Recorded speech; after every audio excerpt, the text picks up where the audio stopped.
Thumbnail में देखकर आपने समझ लिया होगा कि आज हम किस चीज पर बात करने वाले हैं। आज हम बात करने वाले हैं कि सर जो प्रेगनेंसी है, ये वैसे तो क्लास 10 का टॉपिक है ये, लेकिन ये एक जनरल टॉपिक भी बन जाता है क्योंकि नॉर्मली जाहिर सी बात है एक नॉर्मल लोगों को भी पता होना चाहिए कि प्रेगनेंसी कैसे होती है, फर्टिलाइजेशन कैसे होता है। ठीक है, ये सारी कहानी कहते हैं। चलिए स्टार्ट करते हैं। सबसे पहले मैं बात करूंगा कि जो डायग्राम हमारे पीछे दिख रहा है, इस डायग्राम में पार्ट्स हैं, उस पार्ट के बारे में आपको पहले बता दूं। ये एक्चुअली जो पूरा डायग्राम है ये फीमेल रिप्रोडक्टिव सिस्टम का एक डायग्राम है, जिसमें अगर हम बात करें, ये जो है हमारा ये ओवरी कहलाता है। ठीक है, ये ओवरी है। ठीक है, ये हमारा फैलोपियन ट्यूब है, ये फैलोपियन ट्यूब कहलाता है। ठीक है, उसके बाद ये यूटेरस कहलाएगा, ये यूटेरस है।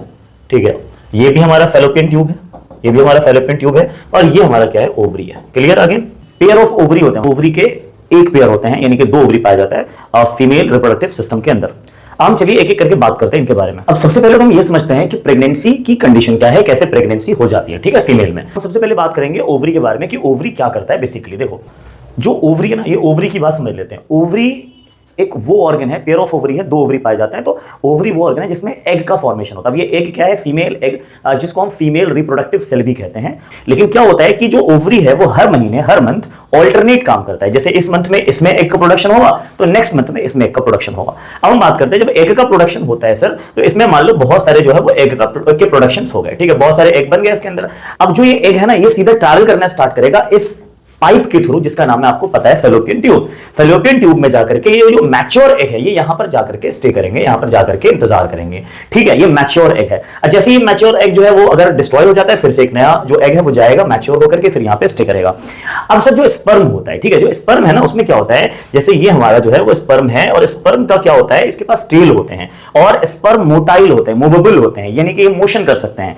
जो ओवम है, जो एग है, फीमेल एग, उसमें मोशन नहीं होता, उसमें सिर्फ यहीं तक ये आ पाते हैं, इसके आगे नहीं जा पाएंगे। ठीक है, अच्छा, अब ये जो स्पर्म है, ये स्पर्म ट्रैवल करके अगर ये यहां पर चले गए, यानी कि इस जगह पे चले गए। वैसे तो स्पर्म एक बार में बहुत सारे होते हैं, मूवेबल होते हैं, मोटाइल होते हैं, इसके अंदर माइटोकॉन्ड्रिया भी होता है, जाहिर सी बात है सेल है, मेल रिप्रोडक्टिव सेल, जो सर्विक्स से होते हुए, वजाइना से होते हुए, सर्विक्स होते हुए इसमें फैलोपियन ट्यूब में एंटर करता है। लेकिन स्पर्म के तो बहुत सारे सेल होते हैं सर, पर वो सेल, वो स्पर्म जो यहां तक पहुंच पाते हैं सबसे पहले, और इस ओवम में, जो ओवम है, इससे जाकर के फ्यूज करते हैं, इसमें एंटर कर जाते हैं। जैसे इस ओवम में एंटर कर जाएंगे ना ये स्पर्म, क्या होगा, ओवम ब्लॉक कर देगा एक तरह से अपने आप को कि भाई साहब स्पर्म है वो आ चुका है, और अब फर्टिलाइजेशन हो चुका है, यानी कि मेल गैमेट और फीमेल गैमेट का मिलना, यानी कि फ्यूजन हो चुका है, और इसी को फर्टिलाइजेशन कहते हैं।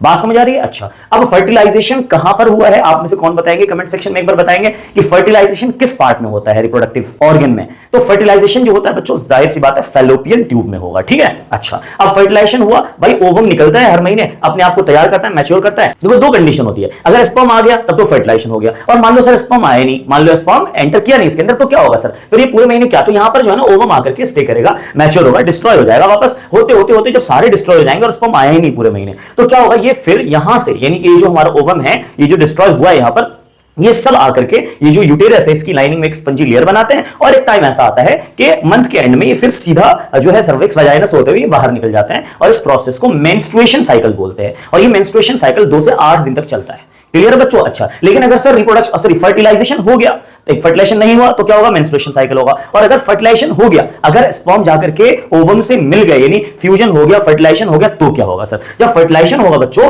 तो क्या होता है, फर्टिलाइजेशन के बाद यहां पर एक नए सेल बनते हैं, और सेल का नाम होता है जाइगोट। ठीक है, और जाइगोट धीरे धीरे डेवलप होता है, एम्ब्रियो बनाता है, एम्ब्रियो और डेवलप होगा, इस तरह से होते होते एक स्टेज आता है जब यूट्रस के अंदर जब ये आकर के इंप्लांट हो जाएगा, जब ये जाइगोट बनेगा, एम्ब्रियो बनेगा, तो ये इंप्लांट हो जाएगा यूट्रस के अंदर, यहीं पे बच्चे की डेवलपमेंट होती है इस यूट्रस के अंदर। जब बच्चे के हाथ, पांव, आंख, नाक, कान दिखने लगते हैं, ऑब्जर्वेबल कैरेक्टर दिखने लगते हैं, तो बच्चे की इस पोजीशन को हम फिटस कहते हैं, फिटस, FOETUS, फिटस कहेंगे। और फिटस के बाद धीरे धीरे और डेवलप होंगे, अप्रॉक्स अबाउट 8 to 9 मंथ ये जो बेबी है इसका बर्थ हो जाता है। इस तरह से फर्टिलाइजेशन के बाद की कहानी है। आपने सुना होगा कि जो जैसे मेंस्ट्रुएशन साइकिल हो गया, मेंस्ट्रुएशन साइकिल होने के बाद जो फर्स्ट वीक आता है, उस फर्स्ट वीक में एग का, अब जैसे इस मंथ में बना था यहां पर, अब अगले मंथ में यहां बनेगा। तो स्पर्म्स तो बहुत सारे आते हैं ना, स्पर्म तो बहुत सारे आते हैं, इधर भी जाते होंगे, इधर भी जाते होंगे। ये स्पर्म उस ओवरी में जाकर के फर्टिलाइजेशन करेंगे जहां पर ओवम बना होगा। यहां तो अभी ओवम यहां बना था इस वाले में, तो यहां फर्टिलाइजेशन हुआ, यहां बहुत सारे स्पर्म गए होंगे, पर ये डिस्ट्रॉय हो गए होंगे क्योंकि यहां ओवम बना ही नहीं था। नेक्स्ट मंथ में क्या होगा, नेक्स्ट मंथ में मेंस्ट्रुएशन साइकिल हुआ, नेक्स्ट मंथ में अब जो है वो ओवम यहां बनना शुरू हो जाएगा, अब यहां ओवम बनेंगे। ठीक है बच्चों, अब ये ओवम जब यहां बनेंगे तो कई फर्स्ट वीक में तो 1 हफ्ता लेगा ही बनने में, 1 हफ्ता पूरा पूरा ले लेता है बनने में, और उसके बाद सेकंड वीक में आकर के ये मैच्योर होने स्टार्ट होते हैं, यहां पर आके जमा होना स्टार्ट होता है, वही सेम साइकिल। यानी कि सेकंड और थर्ड वीक तक जो फर्टिलाइजेशन के जो चांसेस होते हैं वो पूरे पूरे बने होते हैं। फोर्थ वीक में जाकर के अगर तब भी स्पर्म नहीं आया तो ये मैच्योर धीरे धीरे क्या होता है, बहुत ज्यादा वीक होते चले जाते हैं, और वीक होने के बाद फिर ये लास्ट मतलब आखिरी कगार पे आ जाते हैं मेंस्ट्रुएशन साइकिल के। अगर फर्टिलाइजेशन अगर हो भी गया तो बहुत कम चांसेस है सर्वाइव करने के न्यू सेल के। तो खैर, अब सर एक नई बात ये मैं आपको बताता हूं। अब सर एक चीज और जानते हैं कि अगर सर मान लीजिए ये जो फेलोपियन ट्यूब है इसको काट दिया जाए, इसको कट कर दिया जाए, कई बार लोग कराते हैं, कट करवाते हैं, तो कट करवाने को क्या कहते हैं? इसको कहते हैं ट्यूबेक्टॉमी। ट्यूबेक्टॉमी का मतलब है फेलोपियन ट्यूब को कट करा देना। अब जब फेलोपियन ट्यूब को कट कराएंगे ऐसा क्यों होता है? क्योंकि इसी को हिंदी में हम लोग नसबंदी भी कई बार कहते हैं, ठीक है। इसको कट करने से क्या होगा कि जो स्पर्म तो जाएगा पर स्पर्म ओवम से जाकर के फ्यूज नहीं हो पाएगा, यानी फर्टिलाइजेशन नहीं होगा, तो प्रेगनेंसी की कंडीशन नहीं आ पाएगी और यहां पर बेबी फॉर्मेशन नहीं पॉसिबल हो पाएगा। क्लियर? ओके। तो इसीलिए जो है जो ट्यूबेक्टॉमी जिसको हम कहते हैं तो ट्यूबेक्टॉमी कराया जाता है। एक होता है वेसेक्टॉमी, आप सुना होगा, ये मेल रिप्रोडक्टिव ऑर्गन में जो वास्ट डिफरेंस होता है उसको हम वेसेक्टॉमी कहते हैं, उसको काट दिया जाता है वास्ट डिफरेंस को, और वो एक सर्जरी, एक तरह की ये भी सर्जरी वो भी सर्जरी है, तो वेसेक्टॉमी हम कहते हैं उस चीज को। अच्छा, अब सर ये ट्विंस कैसे पैदा होते हैं? सर ट्विंस कैसे पैदा होते हैं? कई बार ट्विंस के शक्ल मैच करते हैं, कई बार शक्ल मैच नहीं करते, तो सर ट्विंस पैदा होने के पीछे क्या वजह है? बेसिकली बच्चों देखो, ट्विंस पैदा होने के पीछे वजह ये है कि देखो ये जो स्पर्म आया था अभी और इस ओवम से जाकर के, ये स्पर्म आएगा यहां से, है ना, और स्पर्म आकर के किसी एक ओवम या तो इधर वाले से या इधर वाले से एक ओवम में जाकर के जब ये स्पर्म फ्यूज हुआ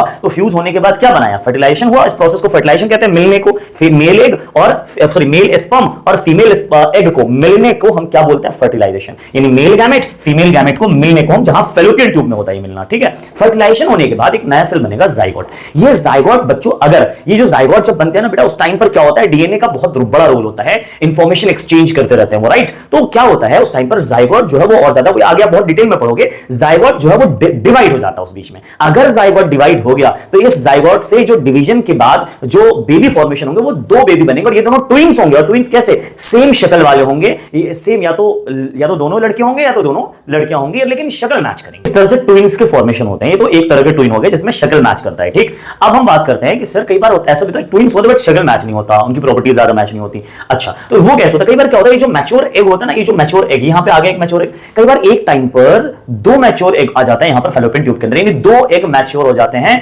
और जब यहां से स्पर्म आएगा तो जाहिर सी बात है यार, स्पर्म को तो लेगा ना, एक स्पर्म अगर एक होता तो एक स्पर्म जाकर के एक से जाकर के फ्यूज हो जाता है, बट स्पर्म तो बहुत सारे आते हैं, एक होता तो एक स्पर्म जाकर के एक से फ्यूज हो जाएगा। लेकिन चूंकि स्पर्म बहुत सारे हैं और दो एग मिल रहे हैं तो कितने स्पर्म जाएंगे आप बताओ? कितने स्पर्म फ्यूज होंगे? दो स्पर्म फ्यूज होंगे। और ऐसे में क्या होता है, दो एग से दो अलग अलग एग से दो अलग अलग स्पर्म फ्यूज हो जाते हैं, मिल जाते हैं, और यहां दो जाइगोट का फॉर्मेशन हो जाता है। और इस तरह से जो ट्विंस बनते हैं उसमें शक्ल मैच नहीं होते, उनकी प्रॉपर्टीज थोड़ी डिफरेंट होती हैं। तो ये था हमारा ट्विंस बनने के पीछे की वजह। लाइक शेयर एंड सब्सक्राइब करना मत भूलिएगा। Thank you so much.